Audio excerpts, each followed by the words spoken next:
Terima kasih Pak Wawan. Terima kasih Aira.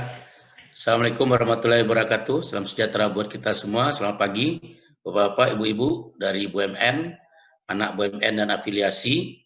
Ya, jadi hari ini adalah sesi keempat ya, 4 dari serial pengadaan BUMN.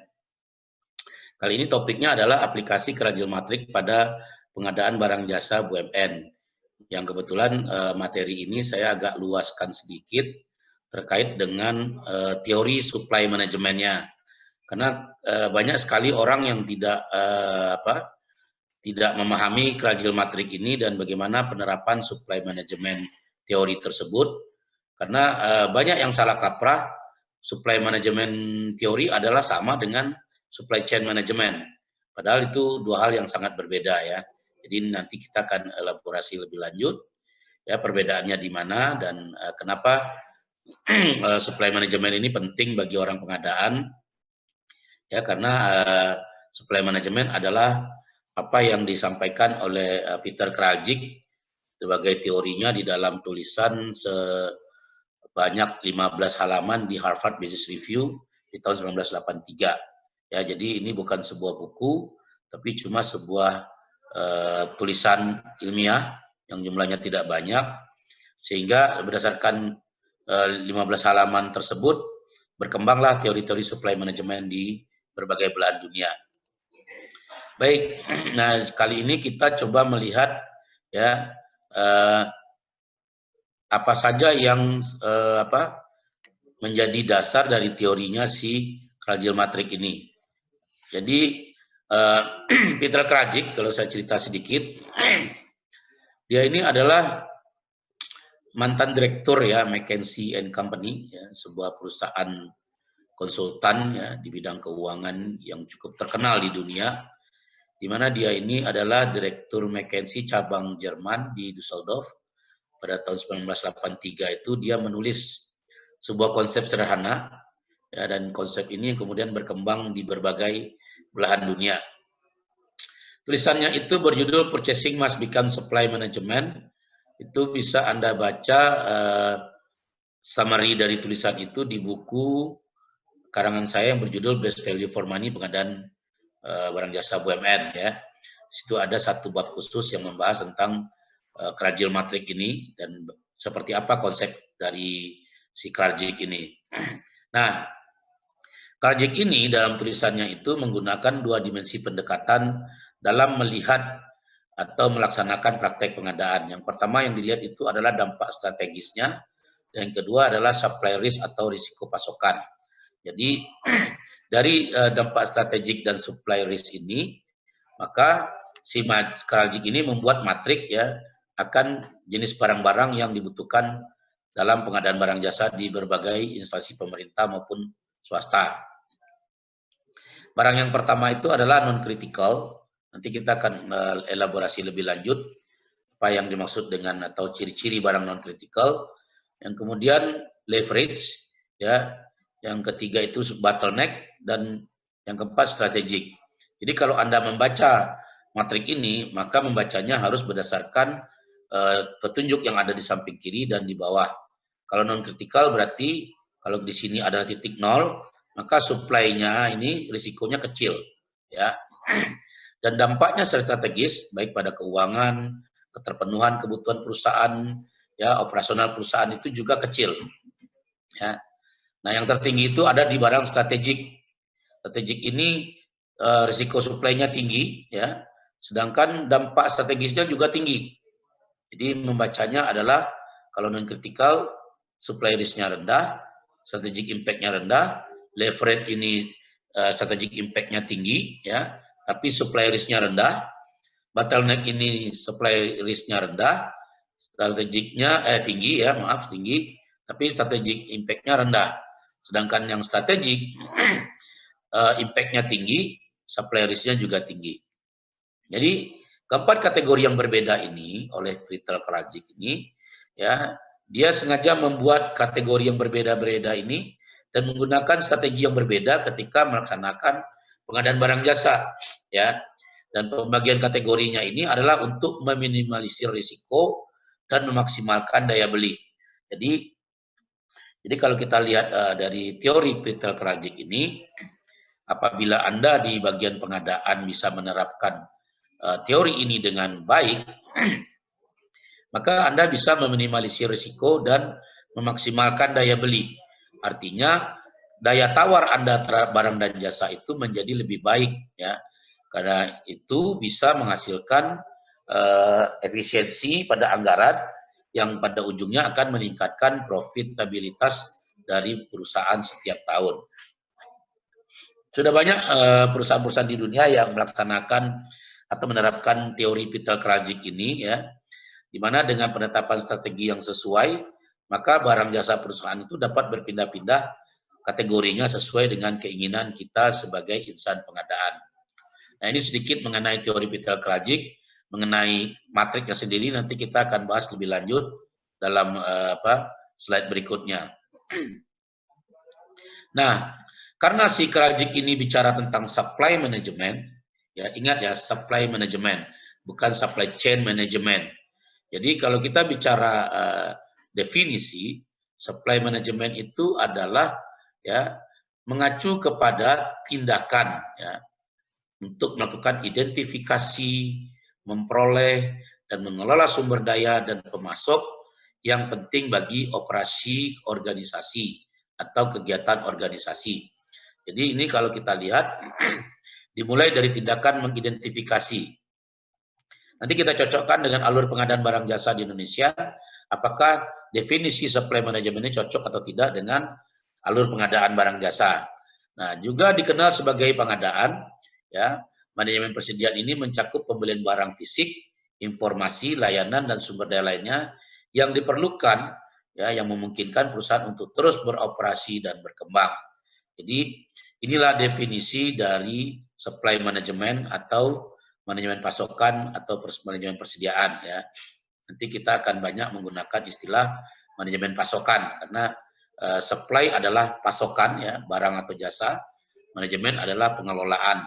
Jadi lebih kepada bagaimana kita mengelola pasokan barang jasa di lingkungan organisasi kita sendiri. Nah, keberlakuan dari supply management ini, ya, dia merupakan suatu sistematis proses bisnis yang lebih jauh dari pengadaan, ya, dengan memasukkan juga koordinasi logistik praproduksi dan manajemen inventory bersama dengan penganggaran, karyawan, dan informasi penting lainnya untuk menjaga bisnis berjalan dengan lancar. Jadi pemberlakuan dari supply management ini lebih dari sekedar pengadaan barang dan jasa, karena kita juga harus bicara logistik praproduksinya dan bagaimana manajemen persediaan atau inventory. Nah, kalau kita mengacu kepada ISO 20400, ya, ini yang diterapkan dengan metode sourcing impact oleh Microsoft, ya. Jadi kalau Anda baca salah satu buku saya berjudul pengadaan berkelanjutan minim risiko, di situ ada penjelasan mengenai sourcing impact. Ya, bagaimana sourcing impact itu diterapkan di berbagai perusahaan-perusahaan besar di dunia seperti Microsoft, Honda, ya. Lalu juga ada IBM di Amerika, lalu juga ada Toyota, ya. Tapi dari sekian banyak perusahaan-perusahaan yang saya sebutkan tadi, yang paling sukses menerapkan sourcing impact itu adalah Microsoft. Ya, kalau Anda perhatikan, Microsoft itu saat ini lagi merubah pola bisnisnya, ya. Jadi dia berusaha merubah bahwa barang jasa yang dia jual, ya, kalau raw materialnya sudah diatur menggunakan sourcing impact, maka dia juga sekarang lagi merubah, ya, kepada penjualan, dampak penjualan atau sales impact. Jadi sales impact-nya ini kalau sekarang Microsoft dia mulai menarik, ya, menarik toko-toko retailnya. Jadi dia ke depan akan menggunakan penjualan melalui e-marketplace. Itu bocorannya, ya. Karena dengan menjual dengan e-marketplace dia bisa mengefisienkan belanja untuk pegawainya. Jadi gaji pegawai bisa berkurang. Dia tidak perlu lagi sewa tempat, ya. Atau kalau aset itu miliknya, dia bisa daya gunakan lebih lanjut untuk mendapatkan tambahan income. Nah, ini bagaimana supply management itu mengatur kepada pengadaan dan kemudian juga bisa diterapkan oleh pihak perusahaan dengan mengelola bagaimana inventorinya itu ya bisa diatur sedemikian rupa sehingga bisa mengefisienkan pengeluaran-pengeluaran lainnya. Nah, ini sedikit mengenai supply management terkait definisi dan keberlakuan. Jadi kalau kita bicara supply management, ya, supply management itu dia lebih luas. Dia mengatur mengenai procurement dan mengatur juga mengenai purchasing-nya. Jadi kalau Anda baca buku kemarin itu sekitar bulan Februari, itu ada buku sebelum Best Value pengadaan barang jasa BUMN yang berjudul Performance Based Contract ya, kalau Anda baca di situ, itu ada penjelasan kenapa purchasing itu tidak sama dengan procurement ya. Di sini kita melihat ya bahwa purchasing adalah bagian dari procurement. Nah, procurement merupakan bagian dari supply management. Jadi jauh lebih luas impact-nya ketika kita bicara supply management ini ketimbang kita hanya bicara procurement. Jadi procurement kita bicara mulai dari identifikasi ya sampai kepada serah terima barang. Itu yang diatur dalam Perpres 16 2018 dan Permen 08 2019. Nah, dalam supply management kita tidak bicara sekedar identifikasi sampai serah terima, tetapi kita juga bicara bagaimana sebelum identifikasi itu kita bisa mengelola hubungan dengan si pemasok ya. Lalu setelah itu kalau kita sudah terima barang, kita harus bicara mengenai bagaimana cara pembayaran ya. Nah, ini yang di berbagai belahan dunia sudah mulai dibuat yang namanya sistem ya procure to pay. Jadi procurement itu ya diatur metodenya sampai kepada pembayaran. Jadi pembayaran itu kalau sekarang kita serah terima barang terus dilakukan invoicing oleh si vendor, kita bayar. Nah, kalau di negara luar tidak seperti itu ya. Mereka bisa mengatur pola pembayarannya itu. Ya, bagaimana cara mengatur pola pembayaran? Nah, ini yang diatur dalam teori procure to pay tadi. Pembayaran itu kalau di beberapa perusahaan dia menerapkan sistem pembayaran ada yang di muka, ada yang di belakang. Yang di muka dia akan mengenakan yang namanya discounted. Jadi kalau kontraknya 100 miliar, ya kalau saya berani bayar di depan, kamu kasih diskon berapa? Tetapi kalau seandainya barang jasa yang kamu berikan tidak sesuai, ya selain diskon yang kamu bayarkan ke saya, kamu juga saya kenakan denda. Jadi ada manfaat-manfaat yang lebih luas bagi perusahaan ketika menerapkan metode procure to pay tadi. Nah, ini yang diatur dalam supply management, ya, di mana kita juga melihat kepada hubungan baik dengan pemasok atau supplier atau vendor. Kalau hubungan kita baik dengan vendor, vendor bisa dong memberikan barang lebih dulu, bayarnya bisa mungkin kita atur termnya. Atau sebaliknya, karena kita butuh barang itu dalam jangka panjang, kita DP atau kasih dia uang muka, tapi pembeliannya dikurangi harganya, tidak seperti harga yang biasa kita bayarkan. Ya. Nah, ini yang dilihat lebih lanjut di dalam bagaimana mengatur supply atau dikenal dengan istilah supply management ini. Ya, jadi kalau dari gambar ini ya bisa dilihat bahwa supply management itu mengatur hal-hal mengenai procurement ya. Sedangkan procurement mengatur hal-hal terkait dengan purchasing. Jadi lebih luas. Jadi kalau ibaratnya bakso, ini bakso yang paling luarnya yang paling gede.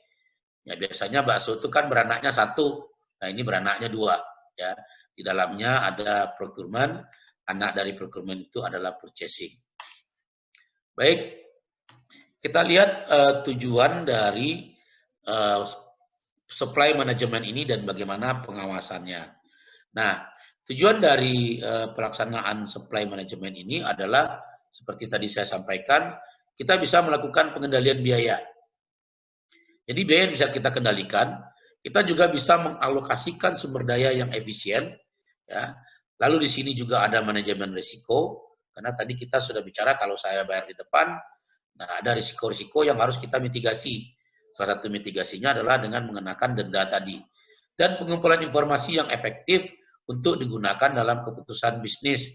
Ya, informasi apa yang kita kumpulkan di sini, mulai dari data pemasok, data barang jasa yang akan dipasok, dan bagaimana supply atau ketersediaan barang jasa itu di pasar.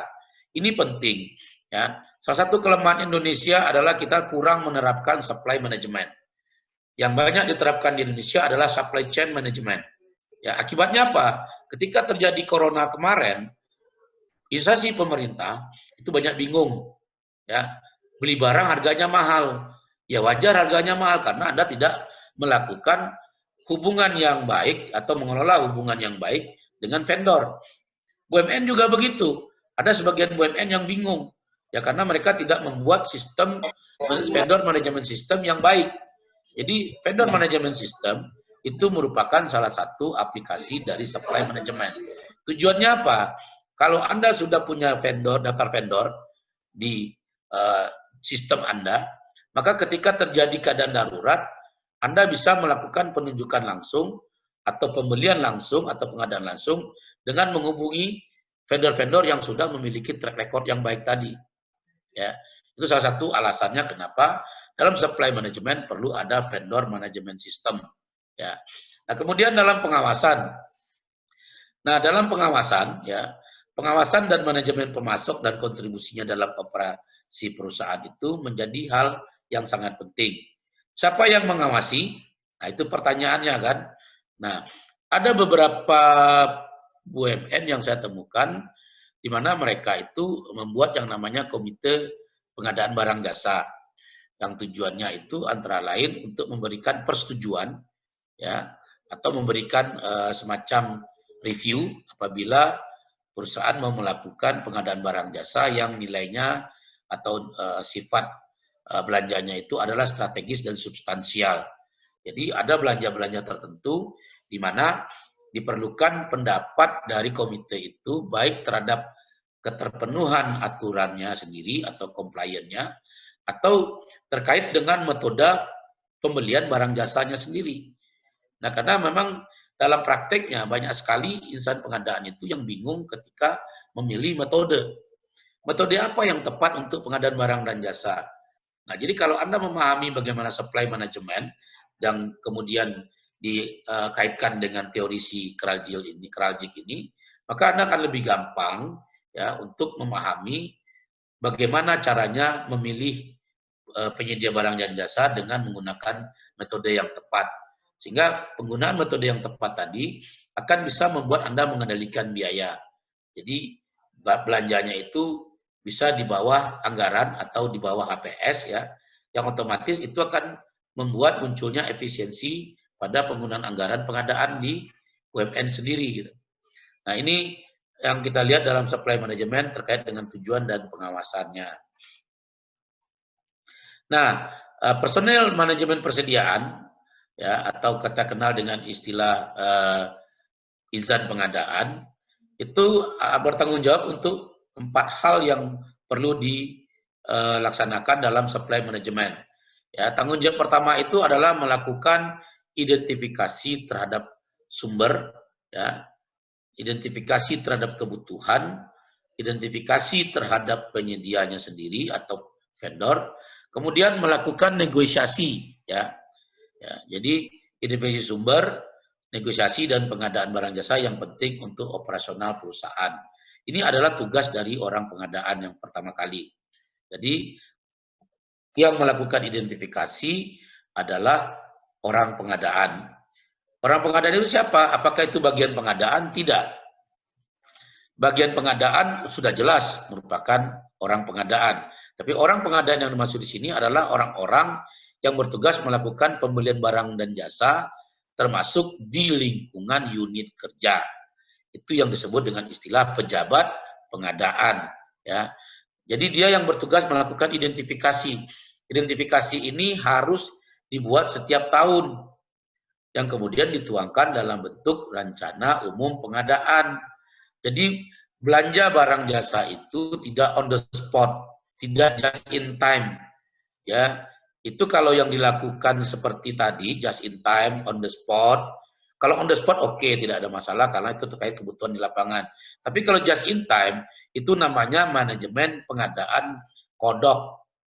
Kenapa saya bilang kodok? Kodok kalau kaget langsung loncat, tidak peduli loncat kemana. Orang pengadaan tidak boleh kayak gitu.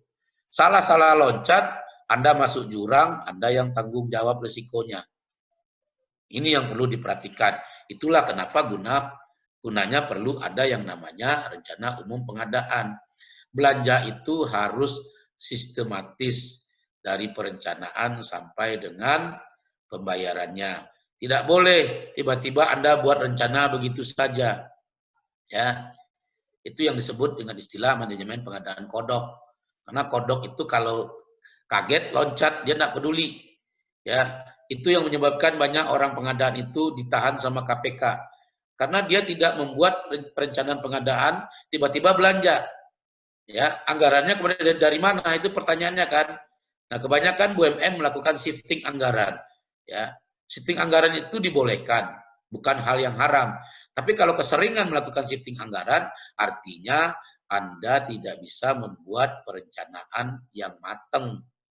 Ya, perencanaannya artinya tidak dibuat dengan analisa yang tepat. Ini kenapa kita perlu bicara tentang tanggung jawab dari bagian pengadaan, dari insan pengadaan itu dalam hal rencana umum pengadaan. Kemudian insan pengadaan juga bertanggung jawab untuk merumuskan strategi hubungan dengan pemasok, melaksanakannya dan meminta pertanggungjawabannya. Nah, bagaimana strategi hubungan dengan pemasok? Nah, salah satunya adalah Anda buat vendor management system. Apalagi ya, melaksanakannya adalah Anda membeli barang khusus dengan mengutamakan vendor-vendor yang sudah terdaftar. Meminta pertanggungjawaban vendor ini artinya Anda menerapkan sanksi kalau terjadi keterlambatan, ketidaksesuaian spek, ketidaksesuaian kuantitas, ya, atau hal-hal yang terkait dengan pelanggaran kontrak. Bagaimana bentuk pertanggungjawaban ini? Inilah yang dimaksudkan di dalam Permen 8 2019 sebagai evaluasi kinerja. Jadi evaluasi kinerja itu setiap habis selesai pembayaran Anda lakukan evaluasinya, ya. Nah, ini adalah tanggung jawab yang kedua dari personel insan pengadaan. Kemudian memanfaatkan teknologi ya dan prosedur yang memfasilitasi proses pengadaan. Jadi selama ini kita itu selalu bicara IPROK. IPROK itu isinya apa sih?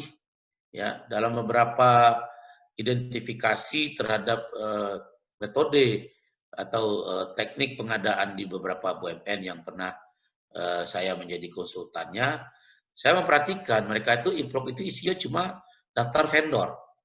Ya, jadi kalau mau mendaftar jadi vendor, mendaftarlah melalui IPROK. Apalagi ya kita melakukan lelang tender melalui IPROK tadi. Jadi ada pengumuman, ya pengumuman di IPROK itu, kemudian prosesnya juga. Nah, saya tanya negosiasinya sudah menggunakan pola IPROK belum? Ada yang sudah, ada juga yang belum. Jadi menggunakan IPROK baru setengah hati. Ada juga yang sudah sampai kepada pembuatan e-katalog di dalam IPROK-nya. Nah, kemudian saya tanya lagi, sudah digunakan belum e-katalognya? Ada yang menjawab, kadang-kadang kami gunakan, Pak. Ya, tapi banyak juga teman-teman yang nggak mau menggunakan. Nah, kalau gitu buat apa Anda bikin sistem tapi nggak digunakan? Sistem itu kan Anda buat dengan pengadaan juga kan? Berarti pengadaan barang jasa terhadap sistem tersebut nilainya tidak best value, ya, tapi poor value karena jarang digunakan, uang sudah keluar, tapi barangnya tidak efektif. Barang yang tidak efektif otomatis menjadi tidak efisien. Tidak efisien artinya terjadi kesia-siaan dalam penggunaan uangnya. Dan kalau diaudit itu bisa menjadi salah satu celah untuk kerugian negara. Nah, ini yang perlu diperhatikan sama teman-teman dalam memanfaatkan teknologi dan prosedur yang memfasilitasi proses pengadaan. Nah, kemudian tugas yang terakhir adalah bagian pengadaan itu bertanggung jawab untuk mempertimbangkan teori penawaran dan permintaan serta pengaruhnya terhadap manajemen persediaan. Ya.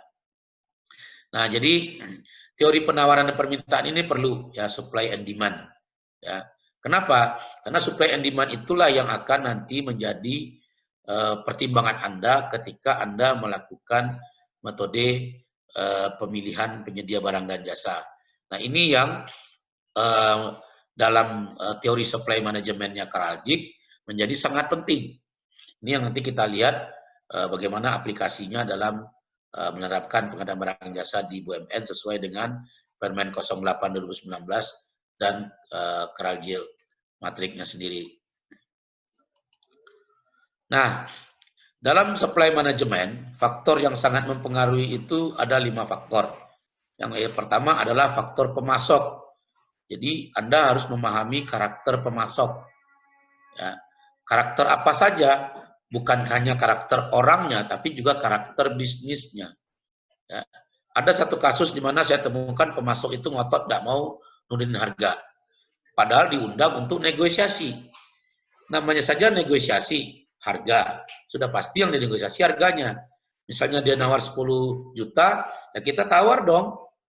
Walaupun mungkin 10 juta itu di bawah HPS kita atau di bawah anggaran, ya. Tetapi yang namanya belanja barang jasa, kalau kita ingin mencapai best value, ya salah satunya menggunakan praktek negosiasi tadi. Ada pemasok yang sama sekali tidak mau turun, alasannya macam-macam, ya. Nah, biasanya pemasok yang tidak mau menurunkan harga, biasanya dia bukan pemasok utama. Nah, ini sedikit kisi-kisi atau trik dalam menghadapi pemasok. Pemasok yang ngotot dengan harganya, itu biasanya pemasok yang bukan prime vendor, artinya dia bukan orang yang langsung mendapatkan barang jasa tersebut untuk dijual. Biasanya dia punya jaringan dengan pemasok lain, jadi dia beli lagi. Misalnya dia beli 8 juta, ya dia untuk mendapatkan keuntungan di upgrade ke 10 juta. Itu salah satu contoh. Nah, dia nggak mau turun sama sekali. Nah, pemasok yang seperti ini justru berbahaya. Ya, kenapa? Kalau dia bukan pemasok utama, artinya hubungannya dengan produsen itu masih jauh. Ya, artinya produsen tidak kenal sama dia. Apa dampaknya? Dampaknya adalah kalau produk itu tiba-tiba gagal atau cacat mutu, maka untuk memperbaiki atau menggantinya, biasanya si pemasok ini suka ngeyel. Ya, ini banyak ditemukan dalam banyak kasus ya. Jadi teman-teman di pengadaan hati-hati kalau ada pemasok yang ngotot tidak mau menurunkan harga, itu sudah suatu early warning ya. Anda bikin sendiri sistemnya, early warning system. Pemasok yang tidak kooperatif, tidak menurunkan harga, biasanya ada sesuatu yang disembunyikan ya. Kemudian faktor yang pengaruh lainnya adalah terkait dengan produk. Produk ini adalah terkait dengan ketersediaan produk itu di pasaran. Ya. Menerapkan supply management yang baik dan tepat dengan mengelola hubungan baik dengan pemasok itu akan mengakibatkan kebutuhan Anda akan suatu produk bisa menjadi terbantu. Ya, kayak kemarin itu banyak sekali BUMN teriak, kami susah mendapatkan ini, kami susah mendapatkan itu. Nah, kalau barang langka di pasar, apa yang terjadi? Dalam teori supply and demand, ya, kalau barang itu permintaannya tinggi, supply-nya sedikit, salah satu dampak negatif yang muncul di lapangan adalah munculnya barang-barang substitusi yang tidak sesuai standar. Jadi ada satu kasus di Sukabumi, jadi PNS-nya curhat, Pak, kami beli APD tahu ya, alat pelindung diri yang dipakai untuk COVID, waktu awal-awal bulan Maret itu banyak hilang di pasaran karena ternyata ada pemasok yang menahan barang, ada juga yang memang supply atau stoknya habis. Kami membeli APD yang tidak ada surat izin edarnya. Ada ahli pengadaan, akunya si ahli pengadaan, dia mulai berpidato panjang lebar, tapi segera saya cut karena menunjukkan bahwa dia tidak paham itu bagaimana kondisi perdagangan Indonesia. Ya, karena dia bilang izin edar itu ada mazhab yang bilang boleh, ada mazhab yang bilang begini. Ini bukan orang sholat. Kalau sholat itu boleh kayak gitu, ada mazhab-mazhab. Kalau ini hukum yang pasti, surat izin edar itu wajib ada dalam setiap barang jasa. Kenapa? Karena untuk mendapatkan izin edar, barang yang akan mau dijual ke pasar itu diuji lebih dulu. Siapa yang menguji? Kalau produk pertanian, Kementerian Pertanian. Kalau produk industri, Kementerian Perindustrian. Kalau yang sifatnya hanya perdagangan umum diuji oleh Kementerian Perdagangan. Kalau sudah diuji bahwa barang itu sudah lolos ya dari uji, ya maka baru dikeluarkan izin edarnya, baik barang lokal maupun barang luar. Jadi jangan bicara ada masap ini masap itu, tidak, itu salah besar itu. Jadi si dokter itu saya tegur bahwa itu salah, Anda menyesatkan umat. Kalau nggak ngerti mending diam. Jadi produk itu perlu Anda perhatikan juga faktor-faktor yang terkait dengan legalitasnya. Jangan hanya karena keburu-buru, lalu kita asal beli barang. Ternyata barang yang kita beli adalah barang yang berasal dari black market atau pasar gelap atau ilegal. Mungkin fungsinya jalan, tapi itu akan mengakibatkan kalau terjadi cacat mutu, Anda tidak bisa mendapatkan garansinya. Ya, terutama produk-produk yang berasal dari RRC. Ada garansinya, ada, dikasihlah garansi. Tapi bahasanya tuh tulisannya bahasa Mandarin. Nah, terus bagaimana Anda membaca produk tersebut? Jadi garansinya gimana? Garansi produk yang sudah memiliki izin edar itu pasti dan wajib berbahasa Indonesia. Itu salah satu faktor yang mempengaruhi dalam supply management. Jadi produk ini harus Anda perhatikan ya ketersediaannya di pasar, lalu bagaimana substitusinya, lalu bagaimana legalitasnya, ini yang menjadi tugas dari bagian supply management. Nah, kemudian yang dilihat lagi adalah terkait dengan informasi. Informasi itu adalah hal-hal yang bersifat luas, baik terkait dengan pemasok, produk, substitusi produk, maupun informasi-informasi lainnya. Ya, karena apa? Karena produk sangat erat kaitannya dengan nilai tukar. Ya, kalau barang-barang di Indonesia itu, walaupun raw materialnya lokal, tapi kalau dolar naik, dia ikut-ikutan naik. Ya, padahal produknya produk lokal, bahan bakunya lokal. Nah, ini kadang-kadang informasi seperti ini perlu Anda lihat, ya, termasuk dengan suku bunga bank. Suku bunga bank ikut mempengaruhi kepada informasi produk. Ya, kalau suku bunga bank naik, maka produk biasanya juga ikutan naik. Ya. Lalu terkait dengan metode pemilihan. Jadi metode pemilihan yang harus Anda gunakan adalah metode yang dianggap sah, ya, sesuai dengan aturan yang berlaku. Ya. Jadi kalau kita mau aman, sebenarnya metode yang diatur dalam Permen 08 2019 itu adalah metode yang memudahkan Anda. Jadi tidak perlu lagi Anda tambah-tambah dengan metode yang lain. Tapi masih ada BUMN-BUMN ya yang masih menggunakan metode swakelola. Kalau swakelola itu Anda artinya tidak belanja. Yang disebut dengan pengadaan barang jasa itu Anda belanja. Ya. Kalau swakelola berarti Anda tidak buy, tapi made, ya, Anda membuat sendiri. Itu jauh dari roh pengadaan. Di berbagai belahan dunia mereka tidak melakukan swakelola. Selain swakelola itu rentan dengan berbagai masalah, termasuk masalah terkait dengan korupsi dan segala macam, ya. Jadi kalau saya ingat tahun 2016 ya, apa 2017 saya lupa, itu semua lurah di Jakarta itu dipanggil sama kejaksaan terkait dengan penggunaan dana swakelola. Ya. Jadi swakelola itu sangat banyak sekali masalahnya. Jadi kalau bisa, kalau Anda ingin menjadi orang pengadaan yang betul-betul murni pengadaan, swakelola keluarkan dari metode pemilihan Anda. Ya. Nah, itu salah satu contoh. Ya, kemudian faktor yang pengaruh yang lain adalah cara pembayaran. Tadi kita sempat singgung bagaimana cara pembayaran dalam supply management, di mana ini kaitannya dengan hubungan baik dengan pemasok. Ada pemasok-pemasok yang senang mendapatkan uang muka, ya, dan berani membayarkan atau memberikan diskon karena dia yakin produk yang akan dia jual itu sudah sesuai atau tepat dengan spesifikasi, ya, baik kualitas maupun kuantitasnya, dan barang itu tersebut ya juga tepat waktu pemenuhan, sehingga cara pembayaran ikut mempengaruhi dalam praktek supply management ini. Nah, ada 7 ya. Ada 7 manfaat dari supply management.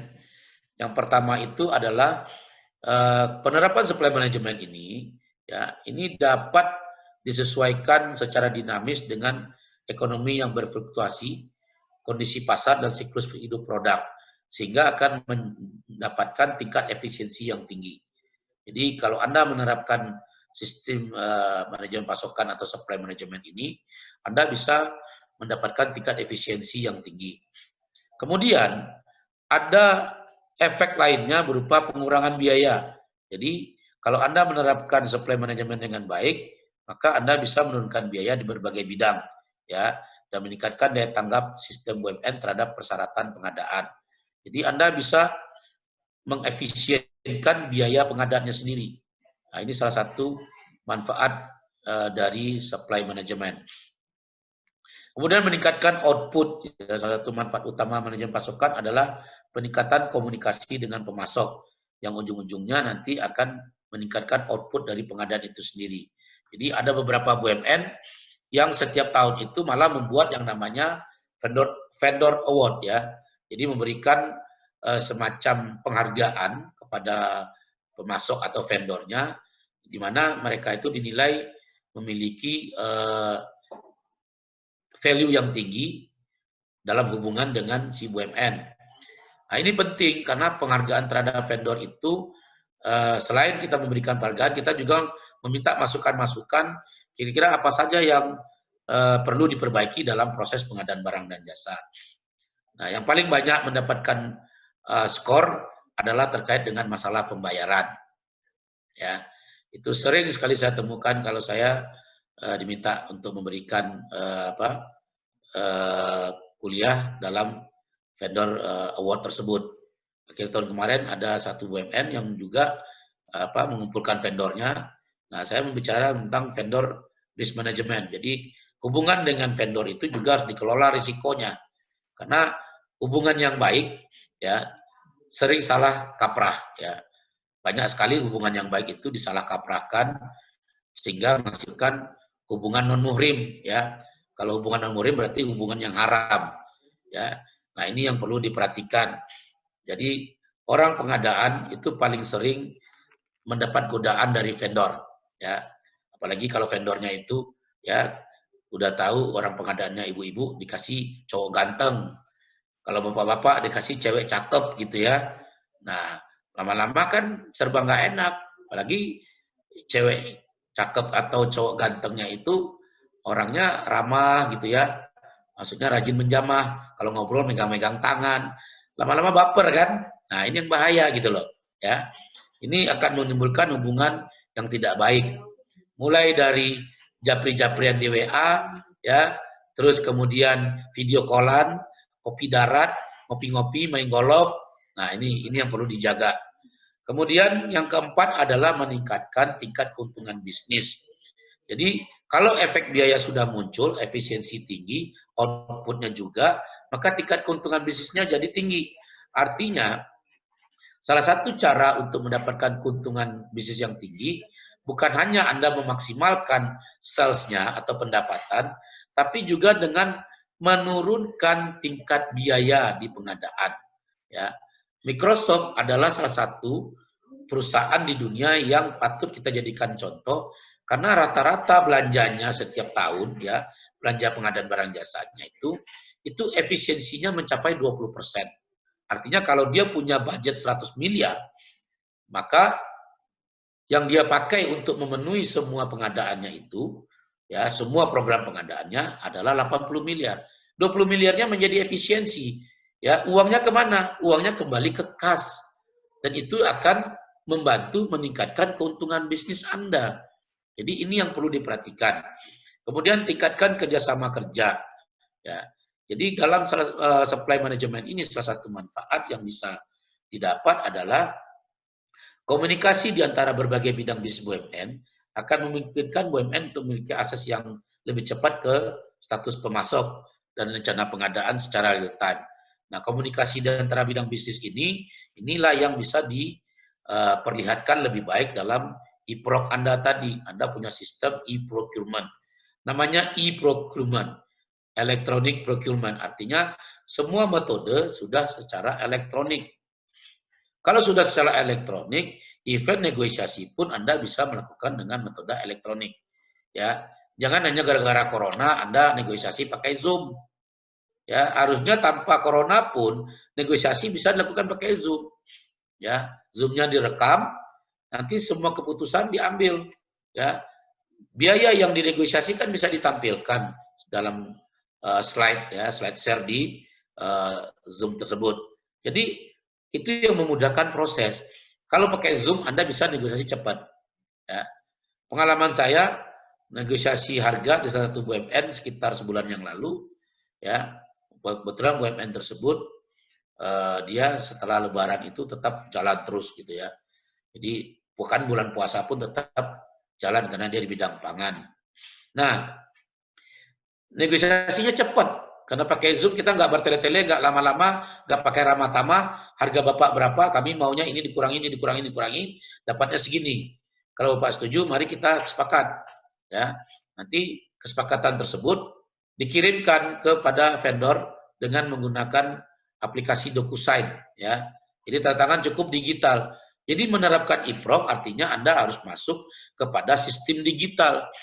Jangan punya e-prok isinya cuma vendor manajemen sistem. Kalau mau jadi vendor daftar di e-prok.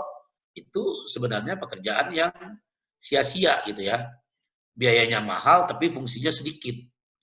Harusnya e-prok itu digunakan untuk semua sistem. Mulai dari identifikasi kebutuhan. Identifikasi kebutuhan bisa menggunakan cara e-prok. Semua unit mengirimkan data identifikasi kebutuhan tahun berikutnya atau tahun berjalan dengan mengirimkan ke e-proknya. Bikinkan sistemnya. Jadi nanti di e-prok itu tinggal digabung. Ya, dilihat ya cabang mana atau unit mana yang memiliki kebutuhan yang sama. Kalau kebutuhannya sama, apakah kita harus membiarkan mereka belanja langsung?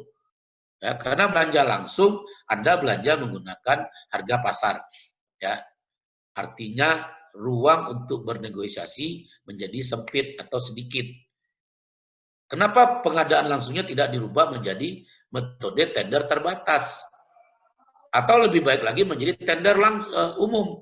Nah, ini salah satu fungsi dari e-prok yang sampai saat ini belum jalan. Jadi kalau di pemerintahan e-prok itu masih sebatas memasukkan penawaran, pengumuman, negosiasi sudah jalan juga di situ, dan kontrak juga jalan di situ. Di BUMN malah sebaliknya, belum sampai seluas itu. Ya, ada BUMN yang sudah sampai seperti itu ada, tapi yang tidak sampai seperti itu jauh lebih banyak gitu loh. Jadi gunakanlah hal-hal seperti itu supaya Anda bisa lihat secara real time kebutuhan mana yang sudah terpenuhi, kebutuhan mana yang belum. Jadi KPI-nya juga dipantau melalui e-prok untuk pengadaannya. Gitu. Ya. Lalu salah satu manfaat lagi dari supply management ini adalah tidak ada penundaan dalam proses. Ya. Jadi Anda bisa melakukan pengadaan atau belanja barang jasa itu tanpa perlu ada penundaan. Karena satu, Anda sudah tahu belanjanya di mana, metodenya dengan cara apa, dan kepenuhan pasokannya juga seperti apa. Ya. Dan terakhir itu adalah peningkatan jaringan pemasok. Jadi tidak mudah bagi suatu BUMN untuk mempertahankan sistem manajemen pasokan yang berkelanjutan. Jadi yang kita lihat itu adalah pasokannya, bukan suppliernya. Yang banyak terjadi di BUMN saat ini adalah mereka mempertahankan manajemen vendornya, bukan pasokannya. Yang dilihat itu suppliernya, bukan supply-nya. Sehingga kalau kita melakukan spend analysis untuk tahun berjalan, ada pekerjaan atau pengadaan barang jasa yang sama, tiba-tiba ya pengadaan itu ada di beberapa tempat atau cabang, ya terpisah-pisah, tapi suppliernya atau penyedianya satu. Jadi satu penyedia bisa dapat 20 pekerjaan yang sama. Itu belum masuk kategori supply management. Itu masuk kategori supplier management. Yang Anda kelola suppliernya. Nah, kalau supplier yang sama mendapatkan pekerjaan terus-menerus, apa dampaknya kepada vendor manajemen sistem Anda? Lama-lama vendor nggak mau lagi daftar. Saya buat apa daftar di tempat Anda? Nggak pernah diundang. Kemudian kalau diundang hanya menjadi istilahnya pelengkap penderita. Yang menang dia lagi. Nah, itu yang bahaya. Kalau supplier yang terpilih dia lagi, bisa dicurigai ada hubungan non muhrim di situ. Ya, silakan koreksi diri Anda, benar nggak ada hubungan non muhrim? Mulai dari kedip-kedipan mata, pegang-pegangan tangan, ya. Kalau pegangan tangan artinya amplopnya diserahkan langsung. Kalau kedip-kedipan pakai nomor rekening, ya. Itu yang terjadi. Ya, jadi itu yang harus Anda hindari kalau mau memanfaatkan supply management ini dengan baik. Teori ini sudah berkembang sejak tahun 83. Tapi masih banyak orang pengadaan kalau ditanya tentang supply management tidak ngerti. Ya. Nah, jadi kalau Anda semua ingin melaksanakan pengadaan itu lebih baik, coba dimanfaatkan atau dimaksimalkan penggunaan teori supply management ini. Baik, jadi ini sedikit yang saya sampaikan, salah kaprah bahwa orang di Indonesia sering menyamakan supply management dengan supply chain. Ini beda. Ini hashtag ini artinya tidak sama ya. Tadinya saya mau bikin sama dengan di garis 2. Ternyata nggak bisa dibikin, ya udah pakai hashtag aja. Jadi supply management tidak sama dengan supply chain management. Supply management sama dengan strategic sourcing. Ya, jadi dia merupakan praktek terbaik untuk memberikan taktik, ya. Taktik berarti kita menggunakan kemampuan kita dari analisa dan melaksanakan analisa tersebut, ya. Memberikan taktik bagi insan pengadaan untuk meningkatkan daya beli mereka, untuk memastikan mereka mencapai value for money. Ya. Jadi strategi sourcing merupakan salah satu cara untuk mendapatkan atau mencapai value for money. Kemarin kita udah bicara value for money, ya, terus total cost of ownership. Nah, sekarang kita lihat, oh ternyata penerapan supply management sebagaimana yang dimaksud oleh si Peter Krajic itu merupakan salah satu cara juga untuk mencapai value for money. Ya. Jadi ini yang dimaksud dengan supply management. Jadi supply management itu sama dengan strategic sourcing. Ini yang diterapkan oleh Microsoft dengan istilah sourcing impact. Ya. Kemudian supply chain management ini adalah hal-hal yang terkait dari bagaimana barang dan jasa itu mengalir melalui proses produksi dari bahan mentah menjadi barang jadi yang berakhir di tangan konsumen. Jadi di sini termasuk bicara tentang pengiriman, produksi, distribusi produk, barang dan layanan. Dalam supply management kita tidak bicara mengolah barang mentah menjadi barang jadi. Kita membeli barang yang sudah jadi. Kalau kita masih bicara mengenai pengolahan dari bahan mentah menjadi barang jadi, ini namanya supply chain management yang kalau diaplikasikan di pengadaan menjadi swakelola. Dan itu bukan pengadaan sebagaimana atau procurement sebagaimana dilaksanakan di berbagai belahan dunia. Ya.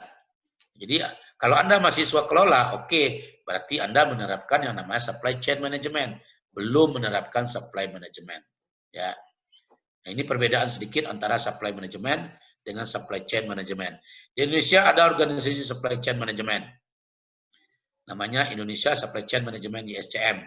Dia sering melakukan pelatihan-pelatihan terkait supply chain management yang benar-benar bicara supply chain, bukan bicara supply management. Kalau orang pengadaan ikut kursus supply chain management, dia akan bicara bagaimana mengubah raw material menjadi finished good. Ya, sedangkan di pengadaan kita tidak bicara raw material, tidak bicara working in progress, kita bicaranya finished good. Raw material yang finish dan working in progress itu bukan bagian dari supply management. Ya, itu bedanya. Jadi ini Anda harus pahami supaya jangan sampai salah berpikir. Karena kalau salah berpikir nanti Anda menggaruk di tempat yang tidak gatal. Ya, yang gatalnya nggak hilang, yang digaruk karena tidak gatal digaruk juga jadi luka. Jadi malah menimbulkan masalah baru. Ini sedikit perbedaan antara supply management dengan supply chain management. Nah, ini ada beberapa langkah yang bisa diterapkan dalam proses strategic sourcing. Ya, langkah-langkah ini juga sudah mulai banyak digunakan. Ya, kalau Microsoft menerapkannya sudah lama dan memang mereka melakukan trial and error. Namun sejak 2012 mereka sudah berhasil menerapkan strategic sourcing impact tadi secara sempurna, sehingga sejak 2012 sampai 2019 ya itu mereka masih mempertahankan tingkat efisiensi pembelanjaannya itu sampai 20%. Kalau 2020 walau alam, karena adanya corona ini ya, wabah corona, banyak sekali penerapan strategic sourcing ini yang menjadi terganggu ya. Nah, ini langkah-langkah dalam menerapkan proses strategic sourcing. Yang pertama adalah Anda melakukan asesmen terhadap pembelanjaan perusahaan Anda saat ini ya. Bagaimana melakukan asesmen? Nah, ini yang disebut dengan spend analysis ya, atau spending assessment. Anda melihat apa yang dibeli, belinya di mana, dan harganya berapa gitu. Ya, ini akan Anda lihat. Jadi setiap tahun harusnya orang pengadaan, biasanya akhir tahun itu orang pengadaan kan pekerjaannya sudah mendekati atau katakan banyak senggangnya. Jadi 2 minggu menjelang berakhir tahun, sebaiknya orang pengadaan melakukan spend analysis terhadap belanjanya. Jadi 2 minggu menjelang akhir tahun, ya artinya perusahaan kan juga tutup buku, tidak boleh lagi ada pengeluaran-pengeluaran selain dari gaji. Karena tidak boleh ada lagi pembelanjaan-belanjaan atau pengeluaran, maka ini saatnya bagi orang pengadaan untuk tidak melaksanakan pengadaan lagi. Jadi 2 minggu terakhir, tahun berakhir ya, tahun anggaran berakhir, orang pengadaan tidak boleh lagi memproses pengadaan. Karena akan mengganggu kepada orang keuangannya juga. Kalau Anda masih belanja, orang keuangan akan ngomel, ini udah mau tutup buku, kamu masih belanja, katanya. Jadi ini harus perhatikan. Jadi apa yang harus Anda lakukan? 2 minggu menjelang tahun anggaran berakhir, lakukanlah spend analysis tadi. Lihat apa yang dibeli, belinya di mana, dan harganya berapa. Oh, yang dibeli ini ada beberapa item, ya. Beberapa item ini belinya di mana? Oh, ternyata masih satu supplier. Nah, ini kan masih nggak bagus. Jadi kalau saya menyarankan kepada bagian pengadaan adalah setiap vendor atau supplier yang masih terikat kontrak atau belum selesai pembayarannya, itu tidak boleh diikutsertakan dalam proses pengadaan selanjutnya. Kenapa? Karena ada kemungkinan dia akan terpilih lagi. Dampaknya apa? Kalau modalnya kuat sih nggak apa-apa. Tapi kadang-kadang modalnya nggak kuat, akibatnya dia akan bermain-main dalam proses pengadaan itu. Sehingga ada kemungkinan pengadaan itu akan menjadi tidak tepat waktu. Itu risikonya. Ya, itu yang perlu Anda perhatikan, ya, kenapa Anda harus rajin setiap tahun melakukan spend analysis. Lakukanlah. Jadi kan 2 minggu itu waktu Anda bagian pengadaan untuk beristirahat. Ya, istirahat santai, ya, Anda melakukan spend analysis. Ya, kemudian lakukan penilaian terhadap supply market. Ya, ya, siapa yang melakukan penawaran apa? Itu salah satu asesmennya. Jadi kita lihat bagaimana ketersediaan supply itu di pasar. Ketersediaan itu adanya pada bulan-bulan apa saja. Dan pada bulan-bulan apa saja di mana supply itu tidak ada. Ketika supply itu tidak ada, bagaimana harganya? Apakah masih sama dengan ketika ada atau ada kenaikan? Lalu ketika supply-nya itu melimpah, Anda lihat bagaimana harganya, apakah harganya tetap atau turun. Kalau harganya turun, kecenderungannya turun karena suplainya melimpah, maka pada saat itulah saat yang terbaik bagi Anda untuk belanja. Lalu siapa yang menjual barang itu? Siapa yang melakukan penawaran lebih baik daripada yang lain? Itu juga harus Anda lakukan penilaian. Jadi 2 minggu terakhir Anda lakukan asesmen terhadap analisa belanjanya dan analisa suplainya. Ya. Kemudian lakukan total cost analysis. Nah, ini yang terkait dengan total cost of ownership kemarin, ya, di mana Anda harus melihat bagaimana dana yang Anda keluarkan itu, ya, atau biaya yang Anda keluarkan itu menyediakan barang yang atau jasa yang nilainya itu atau value-nya terbaik.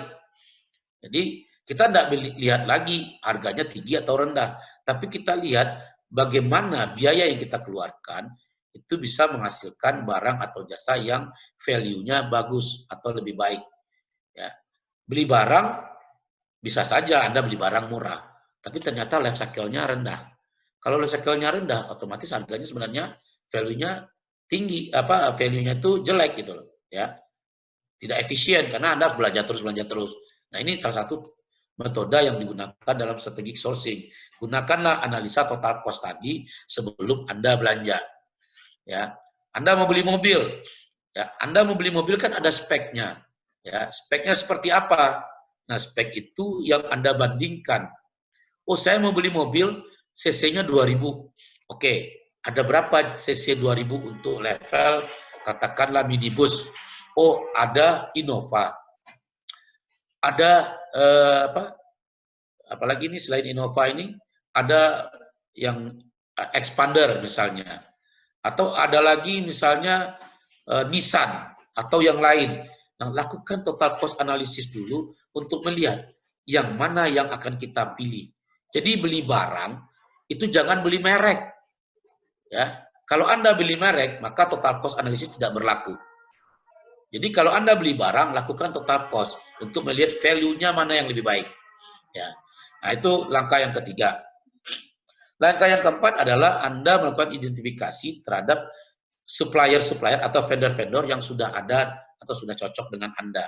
Ya, suitable supplier. Jadi artinya sudah pernah menjadi supplier Anda atau vendor di tempat Anda, lalu Anda lihat bagaimana kinerjanya. Oh, kita nyaman dengan dia. Oke, kalau nyaman, kita lihat nyamannya di mana. Apa nyaman karena harganya bagus, atau karena ketersediaannya selalu ada, atau karena pengirimannya selalu tepat waktu. Ya, atau karena dia memberikan setiap Lebaran atau Tahun Baru atau mau Natal dia suka kirim parcel. Ya, itu perlu Anda lihat.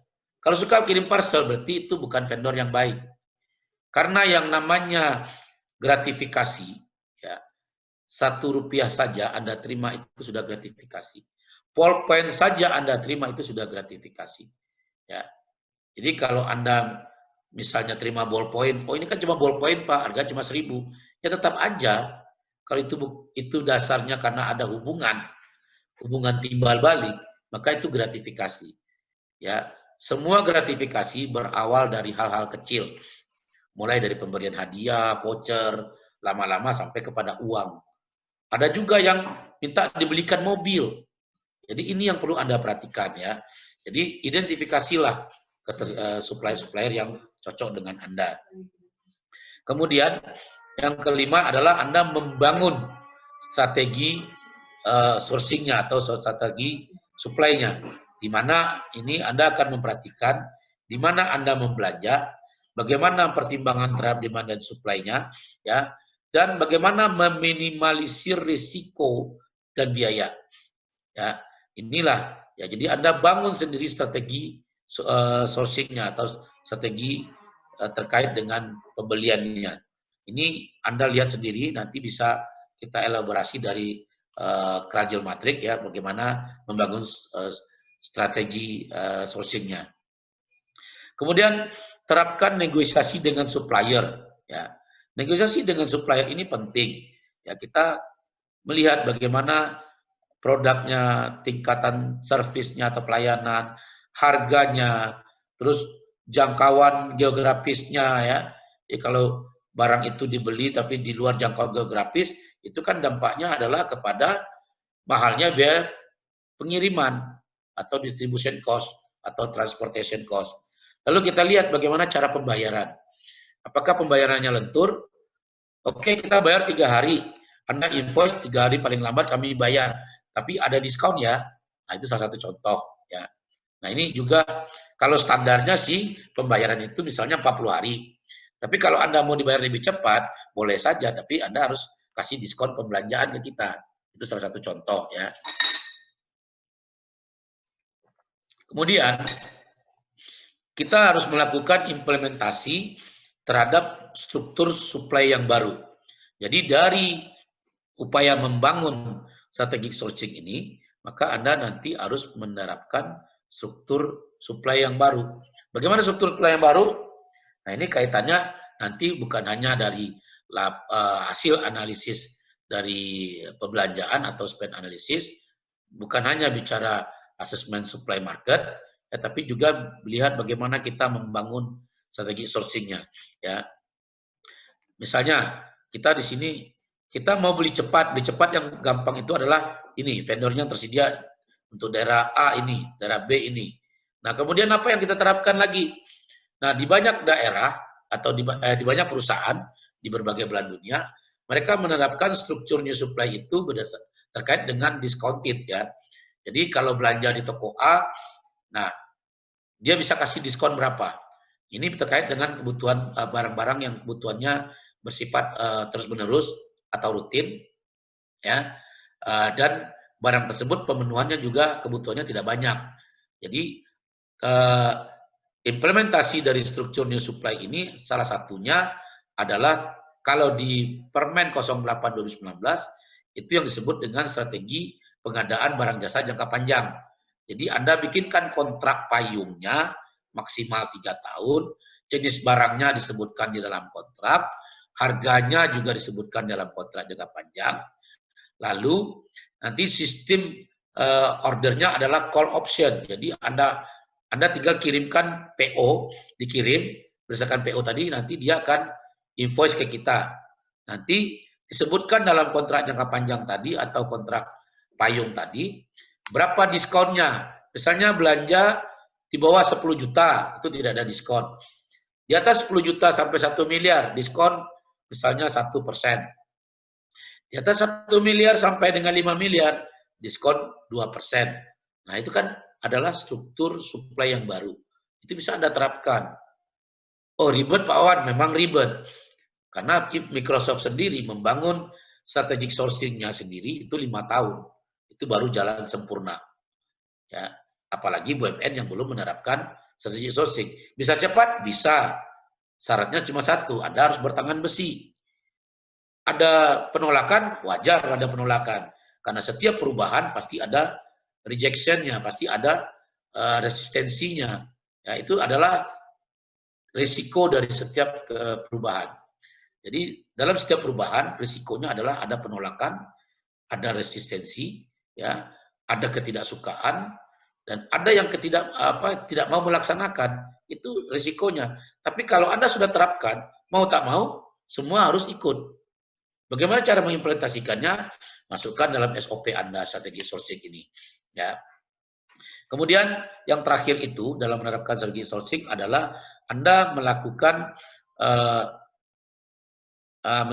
melakukan asesmen terus-menerus dan hasilnya itu dijadikan rekam jejak ya bagi si penyedia barang jasa. Ini juga di dalam Permen 08 2019 disebutkan bahwa BUMN wajib membuat rekam jejak penyedia barang jasa. Jadi salah satunya adalah terkait dengan adanya daftar hitam.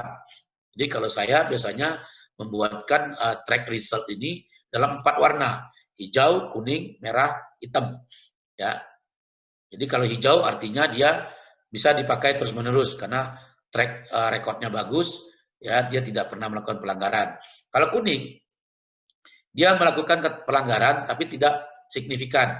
Misalnya terlambat mengirimkan barang jasa, ya terlambat dikenakan denda, tapi ini mengakibatkan dia masuk ke kategori kuning. Merah, dia melakukan pelanggaran terhadap proses pengadaan barang jasa, namun tidak signifikan. Ya, ini biasanya tidak boleh ikut pengadaan selama 1 tahun. Jadi disuspend 1 tahun. Kalau hitam otomatis dia melanggar kontrak. Apa kategori hitam ini? Satu, dia tidak melaksanakan kontrak sesuai dengan isi kontrak. Artinya kontraknya tidak selesai.